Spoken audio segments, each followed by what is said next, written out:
rather large stuffed animal, and he was at a festival with 5 children, and they were fighting over who got the stuffed animal.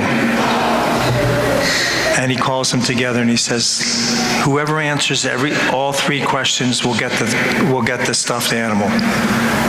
He said, which one was the most obedient today? Silence. Who didn't talk back to mom today? Silence. Who did everything that mom told him to say today? Silence. And then in unison, they all said together, okay, Dad, I guess you get the prize.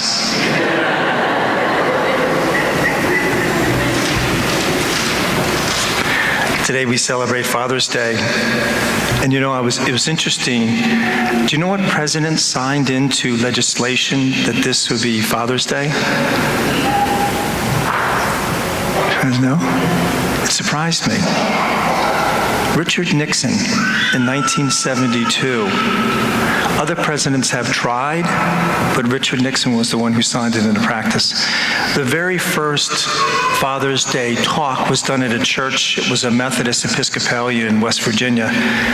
And then it was later, a few years later in Spokane, Washington, really where it took off. But a daughter, her name was Golden Clayton, her father died in that mine down in West Virginia where 360 men were killed in a mine, 250 fathers, and 1,000 fatherless children were the result of that mine incident. And that's what really started Father's Day, was that event.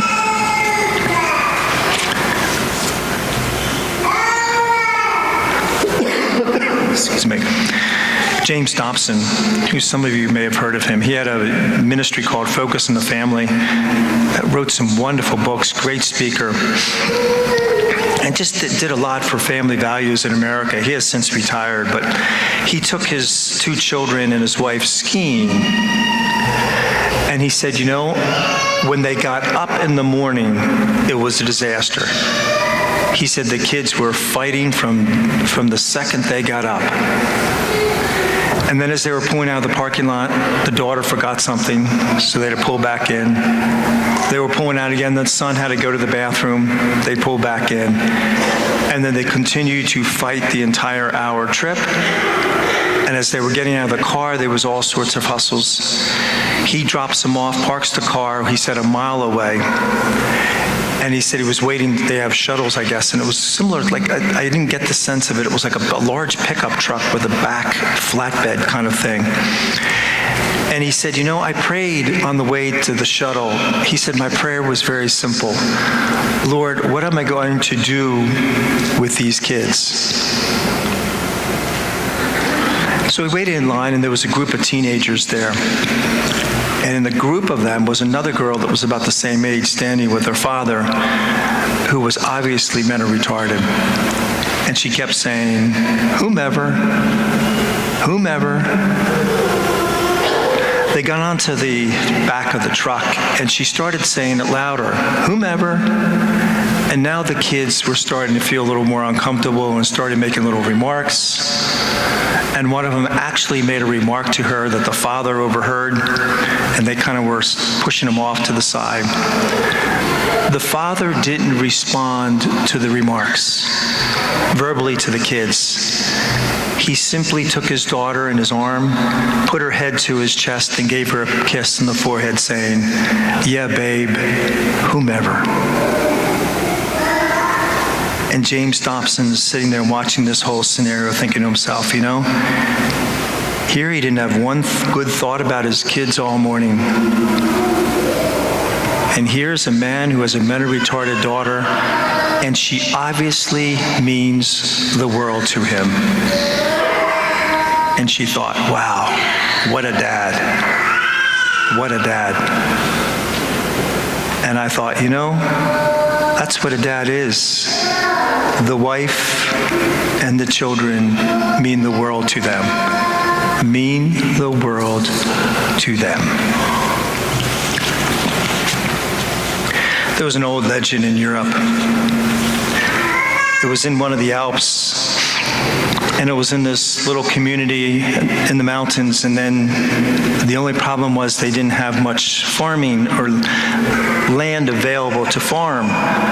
And then there was an earthquake that separated some brush, and they were able to get to this large parcel of land in the bottom there. But the problem was, how were they going to split this land parcel up amongst the townspeople, and who should get what? So the mayor, who was cunning and kind of deceitful, worked his way into it and said that he was going to be responsible since he was the wealthiest. They said, the wealthiest one should be able to split this land up. So somehow the borough council agreed. And so they all would take their money and their belongings and their wealth, and they would have it weighed. And of course, his was far surpassed to the rest of the people in the town. And they were almost finished when there was one man standing off to the side with his children, a very simple man. And he started saying, "Joseph, why don't you get on the scale?" He said, "Oh, no." He said, "I don't have much." And they started kind of mocking him in a very sarcastic way, saying, "You never know what the scale is going to say." But anyways, they forced him on the scale. So Joseph gets on the scale. As soon as he gets on the scale, the needle goes the whole way to the end. And everybody was shocked because he had so little belongings on the scale. And the man standing next to the mayor said, "The real wealth of a man is in his character. The real wealth of a man is his character. The real wealth of a father, and the priceless ingredient of being a father, is character, isn't it? That's what we want most in a father. A man of integrity and a man of great character." Dave Jarecki, some of you may have heard of him. He played for the San Diego Padres for baseball and San Francisco Giants. He said ever since he was a young man, he was always known for one thing, and only wanted for one thing: his arm. His arm. Through high school, through college, he said all they wanted was my arm. And he said wherever I went, the conversation was, he said, then I made it to the pros. He said people would say to me, "Dave, how's your arm? Is your arm ready tonight, Dave? Make sure you ice that arm, Dave. You don't want it to swell." He said my conversation through my entire life was based around my arm. He said it's what they cheered me for, what they paid me hard-earned money for. It's what made me value, and it's what gave me worth. He said then one day my arm during the game started feeling a little numb and sore. He went to the doctors and had it checked, and lo and behold, he had a tumor. And this is a true story, you can look it up. He had a tumor in his arm, and it was cancer. They were treating him for it. Then one time he was throwing baseball, which he shouldn't have been done in a game, and it actually snapped. And he said you could hear the snap in the whole stadium.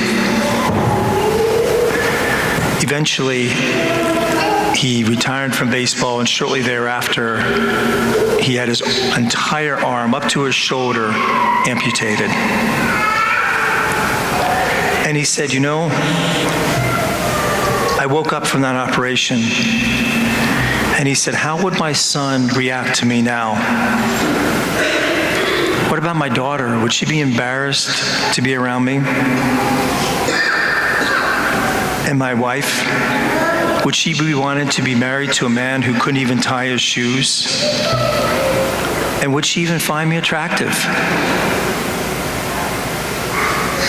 He said I came home from the hospital a few days later.